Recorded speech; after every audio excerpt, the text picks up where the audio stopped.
Salut, c'est François, bienvenue dans cette nouvelle émission. Je suis avec Cécile. Salut Cécile. Bonjour. Alors avec Cécile, on a une histoire qui remonte à quelques années maintenant. On s'était rencontrés à Montpellier au BCC, donc c'est le Business Café Club. Il n'existe plus, malheureusement. Ah, il va peut-être renaître un jour, on ne sait jamais. De ses cendres, on verra bien. J'espère, hein, c'était cool. Ouais, on s'est rencontrés là-bas il y a un petit peu plus de 2 ans maintenant, 2 ans et demi presque. C'est ça. Tu es psychologue et gérante du centre de formation Zen Pro.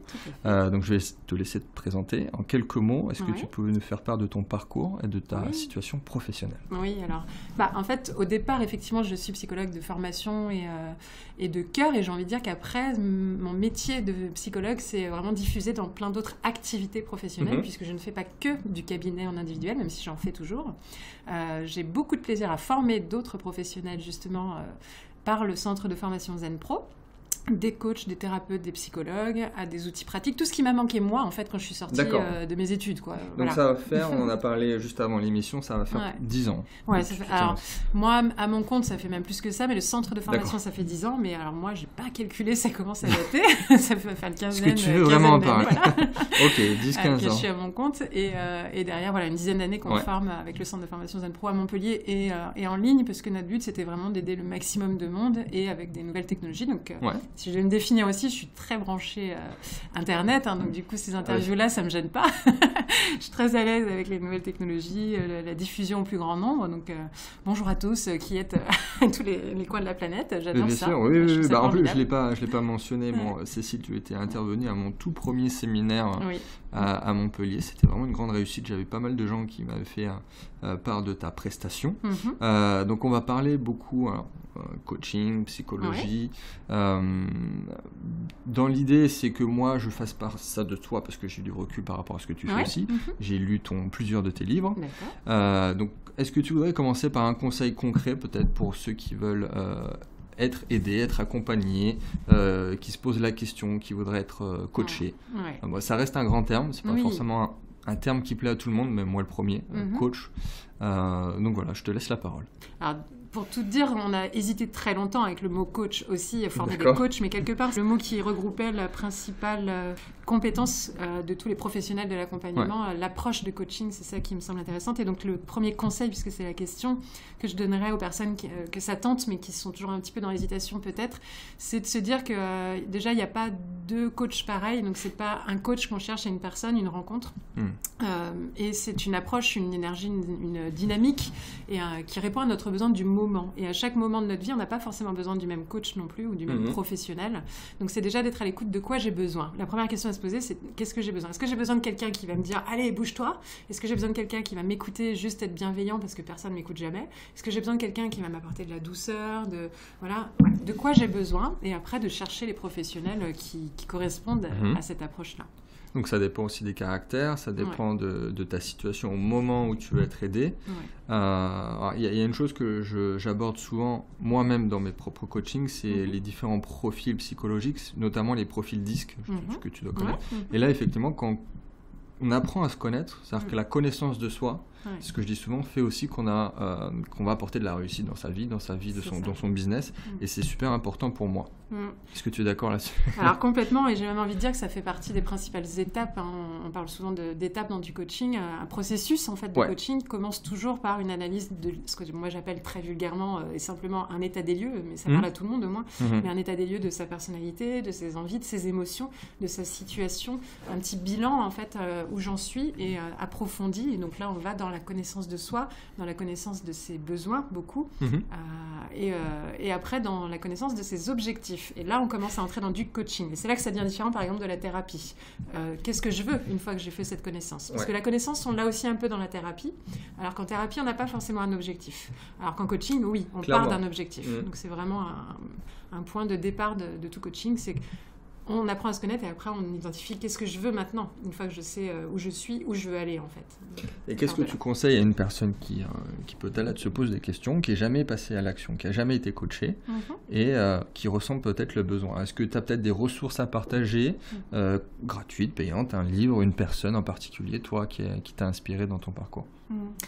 Je pense que Pour commencer, ça dépend aussi de la personne, ses goûts ou de ce qui l'attire. Mais si c'est une personne qui aime lire, autant aller vers des livres, un petit peu de coaching et tester des exercices, des outils. Et on trouve du coup son énergie. Est-ce que je suis plutôt dans du spirituel, du coaching spirituel? Est-ce que je suis plutôt dans du coaching à l'américaine, Tony Robbins et compagnie? Les livres permettent d'avoir un petit échantillon et en fonction de ce qu'on a ressenti, ça permet d'aller plus loin. Après, si on n'aime pas lire, il y a des vidéos qui sont très bien sur YouTube. Et quasiment tous les grands professionnels de nos jours commencent à être visibles sur YouTube. Donc du coup, ça permet d'avoir un échantillon, de tester, d'écouter, de commencer à avoir des conseils, de les expérimenter. Et si on a envie d'aller plus loin, ok. Et après, de faire une première séance, tout simplement. Et, pareil, un coaching, il ne faut pas se dire, c'est plus les analyses pendant 10 ans, quoi. On peut prendre juste un rendez-vous d'1 heure et ça peut vraiment avoir un impact énorme dans notre vie parce qu'on se pose et la personne a posé bonnes questions, tac, tac, tac. Et, ça doit venir des deux côtés, mais c'est exactement ce que tu dis. En 1 heure, ça peut changer une vie. Mais complètement, et c'est là aussi où beaucoup font l'erreur. Plus sur les coachs où ils essayent de tarifer à l'heure. Mais en fait, tu tarifes pas à l'heure, tu tarifes à la valeur que tu apportes. C'est ça, et des fois, juste en une conversation, tu peux changer des choses énormes. Et le but, c'est d'apporter de la valeur massive, en fait. C'est ça. Moi, j'aime les termes que j'utilise, c'est révéler le potentiel de la personne et l'aider à déployer ses ailes, en fait, quelque part. Et à partir de là, on l'aide à trouver ses ressources personnelles et externes et à les utiliser, à savoir comment les utiliser. Et tout ça, en fait, permet à la personne de faire ce qu'on appelle parfois des sauts quantiques ou des grands bonds en avant avec des J'ai une personne une fois qui m'a dit ça et là, au téléphone. C'est stupéfiant, quoi. C'est quand la personne fait ça, d'un seul coup, toute sa vie change parce qu'elle a quelque chose en elle qui a changé dans son regard de tout ça. Et d'un seul coup, tout devient différent et tout devient possible et beaucoup plus facile. Donc, ça me fait penser aussi à quelque chose que je dis souvent, c'est que la plupart des gens pensent que la vie est linéaire, que le business est linéaire. Dans cette idée où les gens pensent qu'il faut 30 ans pour changer, mais en fait on peut changer comme ça en un claquement de doigts. C'est toi qui le décides, en fait. Il n'y a aucune règle. C'est ça. Et c'est exponentiel, c'est pas du tout linéaire. Le business, c'est pareil. Et puis il n'y a aucune règle, il peut y avoir des rechutes de temps en temps. La seule différence que j'ai envie de dire, c'est que quand on travaille sur le fond, c'est-à-dire sur la personnalité, les croyances, les valeurs, les émotions et tout ça, sur sa personnalité, quelque part qu'on fait évoluer, même si on a des difficultés dans la vie, on va redescendre parce qu'on n'est pas à l'abri, c'est pas magique le coaching. Bien sûr. On peut être face à des difficultés. Je connais personne qui n'a jamais eu à un moment donné des difficultés par la suite, mais par contre, on tombe beaucoup moins bas, en fait. Donc, si on est dans l'exponentiel, oui, on va rechuter, mais un petit peu moins bas à chaque fois. Et donc, du coup, on continue à monter malgré tout dans la durée. C'est bien fait, effectivement. Si le coach est bon. C'est ça. J'ai l'impression qu'il y a quand même deux situations. Enfin, moi, avec le recul que j'ai en coach, même si j'ai pas la certification de coach pour l'instant, c'est soit une personne qui va être tellement engagée que même avant même de commencer le coaching avec toi, va déjà mettre des choses en place, ou à l'inverse, quelqu'un qui va croire que c'est une baguette magique, et même tu peux faire tout ce que tu veux, il peut même te payer des sommes ahurissantes, il va rien faire. Là, on va dire que c'est les extrêmes, quoi. Après, c'est deux extrêmes, évidemment. Il y a tous les niveaux, il y a l'échelle.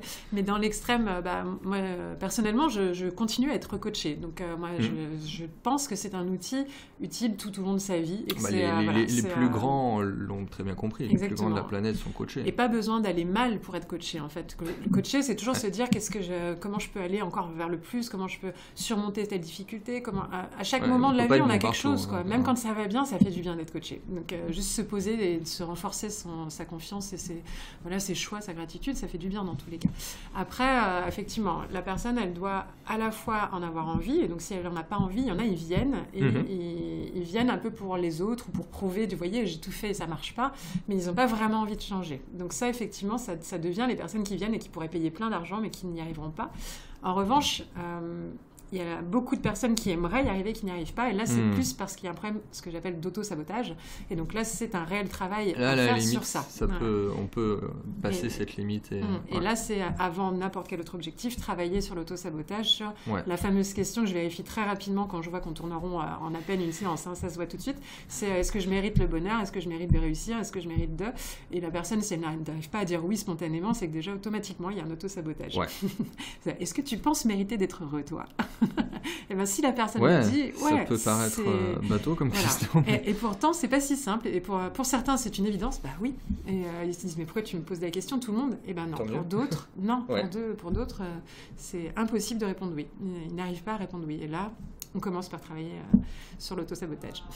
C'est quoi le profil le plus souvent que tu as toi en coaching? Parce que là je réfléchis à moi, c'est parce que là tu poses cette question, alors c'est peut-être beaucoup plus terre à terre, c'est plus des chiffres. Moi, c'est des investisseurs, oui. des entrepreneurs. Donc là, à la limite, quand il y a un blocage, c'est plus un niveau d'argent où la personne s'interdit d'atteindre. Donc là, moi, vu que j'adore les chiffres en plus, je le vois clairement. Mais toi, c'est quoi le profil de personne que tu coaches? Alors, j'ai eu plusieurs périodes, on va dire. J'ai vraiment eu la grande période des femmes parce que j'ai travaillé pendant très longtemps sur un portail minceur. Donc, j'accompagnais beaucoup les femmes sur la démarche minceur, mais du coup, sur toutes leurs problématiques de vie. C'était beaucoup de l'émotionnel. Donc, j'étais vraiment sur de la problématique de vie liée au blocage émotionnel. Donc, ça, c'était vraiment pendant une dizaine d'années pratiquement. Et en parallèle, petit à petit, moi-même évoluant vers l'entrepreneuriat, de plus en plus, j'accompagne des entrepreneurs, des femmes principalement aussi, mais beaucoup de couples aussi, des familles, des parents, et des femmes entrepreneurs qui veulent se mettre à leur compte, et toutes les personnes qu'on forme finalement au centre de formation, des coachs, des thérapeutes, des psys, beaucoup de ce public-là, finalement, je suis amenée à les coacher. Parce que c'est le public qui me côtoie le plus souvent. Oui, après, il y a aussi une logique au niveau c'est normal. De ton personnage, du branding. Forcément, on voit la personne qui nous ressemble. Alors, ce qui est marrant, moi, en tout cas, j'ai une niche à peu près de 85% d'hommes. Mais dans les coachings, c'est limite si j'ai plus de femmes. Enfin, les vrais coachings long terme, là où j'accompagne les gens, c'est à peu près le même profil. En plus, je dois avoir un petit peu plus, peut-être 55-60% de femmes. C'est marrant. Pour le coup, j'ai eu une grande période où j'avais beaucoup d'hommes aussi qui venaient, mais des hommes plus âgés. Donc, j'ai aussi accompagné pas mal alors soit des chefs d'entreprise, des gendarmes, des personnes qui étaient haut placées. Je ne sais pas pourquoi, je devais être plus visible à un moment donné dans ce réseau-là. Mais j'ai eu pas mal, et c'était aussi intéressant parce que c'est pas du tout les mêmes problématiques, et ça permet de se rendre compte qu'il y a les mêmes freins, mais dans des problématiques différentes. Et que finalement, que ce soit la jeune maman ou le grand chef d'entreprise d'une grosse boîte, la peur du regard des autres, la peur de réussir, la peur d'échouer, reste déjà, des freins. Je pense que homme-femme, il y a deux choses complètement différentes. Mais, on trouve des points communs avec des approches différentes, mais on retrouve les mêmes freins un petit peu comme ça, et donc c'est intéressant de... Oui, ça, je le vois surtout au début, les différences. Quand je dois aider quelqu'un, l'homme, il est beaucoup plus dans l'ego. Si direct, je lui commence à lui dire faut faire ça, il va se braquer. C'est marrant. Il faut rassurer les besoins de chacun. C'est ça. Ils ne sont pas habitués aussi. Je pense que dans notre société, là, pour le coup, la femme est beaucoup plus habituée à ce qu'on lui donne des conseils, qu'on l'accompagne. Elle est accompagnée par son médecin, son gynéco, son machin, etc. L'homme, il n'est pas tellement accompagné. Lui, il accompagne sa femme. Donc, du coup, c'est vraiment très cliché. Mais après, du coup, c'est important de le savoir. Et du coup, c'est vrai qu'en rendez-vous, au départ, il faut casser cette première carapace pour se dire, OK, je suis pas là pour vous... Mais on est bien là. On est ensemble et on avance. Et une fois qu'ils ont passé cette étape-là, on fait du super travail. Mais il faut les mettre dans ce qu'on appelle un cadre rassurant, pour qu'ils puissent se sentir non pas faibles, ni en dessous. Et en plus, pour moi, en dessous une femme. Ça. Ça peut encore être une autre... Je pense que dans tous les cas, il y a 80% d'état d'esprit et de vraie psychologie, alors que de base, on va peut-être penser que ce sera plus de la technique, surtout moi dans mathématiques, alors que clairement, c'est le mindset. C'est le mindset à 80%, il y a peut-être 20% de technique, et on va amener la personne, enfin je pense que c'est ma définition du bon coach qui va amener la personne vers le je ne sais pas que je ne sais pas, et non pas je sais que je ne sais pas. Exactement, Pour ça, une personne vient pour ce qu'elle sait qu'elle ne sait pas. C'est ça, et quand on arrive à découvrir ce qu'on ne savait pas, en fait, là on découvre des possibles, justement, des opportunités, des choses. Ah ouais, ça c'est possible, écoute, j'y vais, mais je peux le faire ou je peux pas le faire, et là on sait même pas des fois si on est capable de le faire. Mais du coup, la technique ne devient plus qu'un moyen, effectivement. Mais il faut passer au-delà de certains freins. Je pense là pour le coup dans ton public que j'accompagne aussi en partie, malgré tout, il y a aussi d'autres freins comme le syndrome de l'imposteur, ou quand même la peur de réussir, malgré tout. Il y a un côté un peu... et si j'y arrive, qu'est-ce que ça va changer dans ma vie? Enfin, c'est pas toujours conscient, mais c'est quand même gagner plus d'argent, ça enclenche forcément un changement de vie. Et il y en a, ils sont prêts à le changer. Et tant qu'on n'a pas cette préparation suffisante, on doit tous peut se freiner à cause de ça. Un blocage qui est complètement différent d'une personne à l'autre. Enfin, moi, j'ai jamais eu ce blocage. Qu'au début, même je comprenais pas que certaines personnes aient ce blocage. Et après, effectivement, tant que tu n'as pas réalisé ton objectif, tu peux ne pas y croire. C'est-à-dire que moi, j'ai commencé à vraiment vraiment même explosé et à développer mon business quand j'ai vu mon compte en banque. C'est ça, ouais. Bizarrement. On se prouve à soi-même, hein, c'est le principe un petit peu. Alors, on va parler pour certains de loi d'attraction aussi, mais plus je vais vers quelque chose, plus je vois que c'est possible, plus je continue à y aller et plus ça devient possible. Et il n'y a pas que de la magie, quoi. C'est aussi dans les faits. Notre cerveau suit aussi ce qu'il constate comme quelque chose de vrai. Je dis souvent aussi qu'un moyen de bien réussir, c'est d'aller voir des personnes qui ont réussi ce qu'on veut atteindre. Parce que le fait de voir, si lui y arrivait, je peux y arriver, je ne suis pas ni plus bête, ni plus... Voilà. Du coup, ça aide le cerveau à croire que c'est possible. Et à partir du moment où on croit que c'est possible, d'un seul coup, on se dit, bon, et pourquoi pas moi? Mais tant qu'on ne pense pas que c'est possible...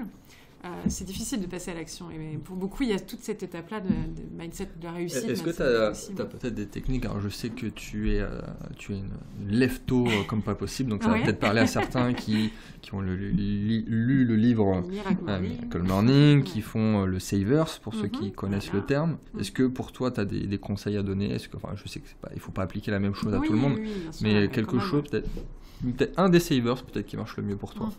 Moi, en fait, je pratique le fait de me lever tôt depuis bien avant tout ça, depuis très longtemps. En fait, assez naturellement, j'ai envie de dire, ça m'est venu. Toi, moi, j'y arrive pas. Et pour le coup, pour moi, c'est vrai que c'est facile. Et c'est là que des fois, comme tu disais tout à l'heure, pour moi, je me dis, mais comment les gens ils font pour pas y arriver? Tellement c'est bien. Et c'est vrai qu'une fois que tu y as goûté, ça devient tellement confortable. Et le gain de temps, quoi, quand moi, j'arrive à 10h et que je dis aux autres, j'ai fait déjà ça, et que les autres commencent encore à boire leur café. Du coup, je me dis, moi, je peux presque arrêter ma journée. J'ai fait plus que la moitié des gens au quotidien. Moi, c'est ça qui me stimule, en fait. Donc, le premier conseil que je donne souvent aux personnes, que vous le viviez tôt ou pas, d'ailleurs, dès que vous passez à l'action professionnellement, c'est de faire ce qui est le plus important au début. Pour pouvoir, même si après on fatigue, même si on n'a plus le temps ou qu'il y a un imprévu, se dire aujourd'hui, j'ai au moins fait ça. Et si on a fait ça et que c'est quelque chose d'important. Donc, moi, je me place toujours dans mes temps du matin, les choses les plus importantes pour moi du moment. Et donc, ça change selon les périodes. C'est pour ça que tu disais, ça dépend des gens, mais ça dépend aussi des moments. J'ai des moments où je veux refaire du sport parce que je me sens fatiguée, et c'est vraiment important. Et là, dans ce cas-là, le matin, je fais du sport dès le réveil, parce que c'est la chose que je ne veux pas rater dans ma journée, c'est mon sport. Mais si je dois écrire, parce que j'ai un livre à rendre absolument, dans un délai, je n'ai pas le choix, et là, c'est le matin, je me lève, je fais toujours quand même un petit peu de sport, mais un peu moins, parce que je vais me mettre à écrire à fond. Et si j'ai un programme à sortir, c'est mon programme que je sors. La tâche la plus importante en première, parce que souvent déjà on y met beaucoup plus de temps quand on commence par ça. Et on est ce que j'appelle dans le flow, donc le matin pour moi, avant les heures où tout le monde se lève, c'est le meilleur moment d'être concentré, efficace. Donc pour ma part, c'est là où je me sens la plus efficace, clairement. C'est un très bon conseil. De toute façon, même de base, tout ce qui est vitalité de la vie fait qu'on va beaucoup mieux réussir aussi. Bon, là, j'espère que je vous apprends rien. On apprend toujours des petites choses. Ne serait-ce qu'un détail, ça peut toujours être tout ce qui est développement personnel, il y a plein d'informations, de contenu. Je voudrais poser une question aussi sur ton parcours de coach. Est-ce que tu as peut-être des anecdotes à nous raconter sur peut-être le coaching où tu as eu le plus de mal, peut-être des galères, peut-être des cas super particuliers? Oui. En fait, on a même... Alors, je dis on parce que je suis associée avec Anne-Laure Dabo au Centre de formation Zen Pro, et donc elle aussi est coach. Et on s'amuse régulièrement à se faire des moments, les perles de nos activités. Vous avez écrit un bouquin à la fin de votre carrière. Elle en a même fait un one-woman show, en fait, où elle a cité plusieurs de nos anecdotes, parce que c'est quand même assez amusant des fois ce qui se passe. Alors après il y a de tout, et enfin moi j'ai quand même la casquette psychologue aussi, donc j'ai des cas qui parfois ne sont pas que du coaching, et que je rassure tous ceux qui veulent un jour être coach, on n'a pas tout ça, mais oui, on peut avoir des demandes assez particulières. J'ai eu des personnes qui me disaient je suis complètement envoûtée, et il y a une personne qui vit en moi, et très sérieusement, en fait, c'est pas une personne qui est malade ou qui, elle le vit comme on la croise dans la rue, c'est monsieur et madame tout le monde. Et donc quand tu as des sujets comme ça, des fois, ce que je dis, quand on forme les coachs, on leur dit toujours attention, vous n'êtes pas là pour dire à la personne qu'elle se trompe, si vous n'y croyez pas, etc. C'est vraiment de l'accompagner, mais qu'est-ce qu'elle veut derrière avec ça? Et donc cette personne-là était en séparation, elle voulait aller juste par rapport à ça, et sa copine voulait le quitter à cause de ça. Et au final, on a atterri, juste pour montrer que le coaching, on ne sait jamais où on va aller, on a atterri sur le fait qu'il est devenu le meilleur ami de la personne qui vivait en lui. Il en a fait un allié pour pouvoir avancer dans sa vie, en fait, parce que sinon, il se bloquait à cause de ça. Mais n'y a pas de bonne ou de mauvaise solution dans le coaching. Après, dans les trucs vraiment, vraiment beaucoup plus drôles et très anecdotiques, on organise régulièrement, alors on tient aussi, pareil avec Anne-Laure, une maison du bien-être à Montpellier. Oui. Et dans ce lieu, on organisait pendant très longtemps, plusieurs années, tous les mois, un apérozène. Donc on invitait beaucoup de monde à venir, plein de professionnels du bien-être à venir prendre l'apéro, comme une rencontre entre entrepreneurs, mais du bien-être. Et un soir, on est en train de préparer, donc moi je suis en tongs, c'est l'été, et j'enlève ma tongue et je cloue quelque chose au mur avec ma tongue. Je sais plus, j'accrochais un tableau. Je suis debout, la chaussure à la main, voilà. Ça commence bien. Et derrière moi, quelqu'un arrive, et comme c'est une soirée d'apérozène, en fait, mes collègues arrivent, disent bonjour, et font la bise et tout ça, et puis moi je me retourne, et en fait c'est un de mes patients. Donc si on se met à la place du patient, en fait c'est assez drôle, parce que, patient ou coaché, cet homme-là arrive, et très habillé propre et tout ça, hein, vraiment il venait pas du tout pour l'apérozène, et bonjour, j'ai rendez-vous avec Madame Neuville, et là il a 3-4 jeunes filles qui arrivent pour lui faire la bise, et il me voit moi, sa psy, avec une tongue en train de clouer le truc, et ce n'est pas fini, on arrive dans le bureau, et il se trouve que ce soir-là, comme moi je ne pensais pas avoir de rendez-vous avec lui. Je dis, venez, vous êtes là, on va y aller. Et donc, on va dans le bureau. Et là, j'ouvre mon bureau et en fait, j'ai un canapé dans mon bureau, un canapé en plus de... Et là, mon canapé est ouvert en lit avec la couette et l'oreiller et tout ce... Enfin, voilà. En fait, il y a quelqu'un qui avait dormi la veille dans ce lit-là et comme il n'y avait pas de rendez-vous, il n'avait pas besoin de ranger. Du coup, on s'est dit, oh là là. Et donc là, c'est vraiment des situations... Ça commence bien. On ne sait jamais. Et c'est ça que j'aime bien raconter aussi, ces anecdotes-là, c'est que dans le coaching, il y a tout ce qu'on dit, mais il y a aussi le fait que quand on est coach, on est une vie, on existe, on est une personne. Et en fait, la personne qui vient nous rencontrer oublie complètement qu'on est une personne. Et là, dans ces cas-là, lui, je dis, écoutez, ça vous gêne pas, on fait quand même. On s'est retrouvés à faire un coaching avec un lit ouvert à côté de nous, quand même. Enfin, j'ai jamais fait ça de ma vie. Et c'est quand même assez... voilà. Et pour le coup, on s'en est servi et ça a été hyper utile dans le coaching. On utilise tout ce qui se passe, en fait. Sur le lâcher-prise, voilà, ça a été des exemples. Le modèle. J'ai utilisé tout ce qui s'est passé pour expliquer. Et pour lui, ces exemples, ça lui a été très utile. Et il était très content de cette séance. Donc, comme quoi, on n'est jamais à l'abri. Bon, j'imagine que tu dois en avoir des dizaines comme ça. Oui. Voilà, ça... Bon, on va pas faire une émission de 3 heures. On en fera une plus tard. On en fera une autre. Et comme tu dis, pourquoi pas un jour un livre sur le sujet. Surtout, toi, avec ta casquette de psychologue, tu dois aussi avoir des... Oui, après, il y en a des beaucoup moins drôles. Des questions abstraites. Il y a de tout aussi. C'est pas que joyeux. Malheureusement. Question que je pose systématiquement à tout le monde. Alors, il y a eu des investisseurs immobiliers qui ont répondu, il y a eu des entrepreneurs, il y a eu des e-commerçants, il y a eu tout un tas de personnes qui ont répondu à cette question. Qu'est-ce que tu crois vrai que tout le monde croit être faux ? Alors, je crois vrai que tout le monde croit être faux, que nous avons une capacité nettement supérieure à ce que l'on pense dans notre cerveau et qu'on utilise vraiment. Quand on dit 10%, moi je pense, j'ai pas de chiffres, mais je pense qu'on a une puissance, je crois vraiment à la puissance du cerveau, et je pense du coup, et c'est là que je dis que les autres ne pensent pas forcément vrai, je crois par exemple que la loi d'attraction c'est avant tout le cerveau. Je suis pas sûre qu'il y ait quelque chose d'énergétique, etc., contrairement à d'autres.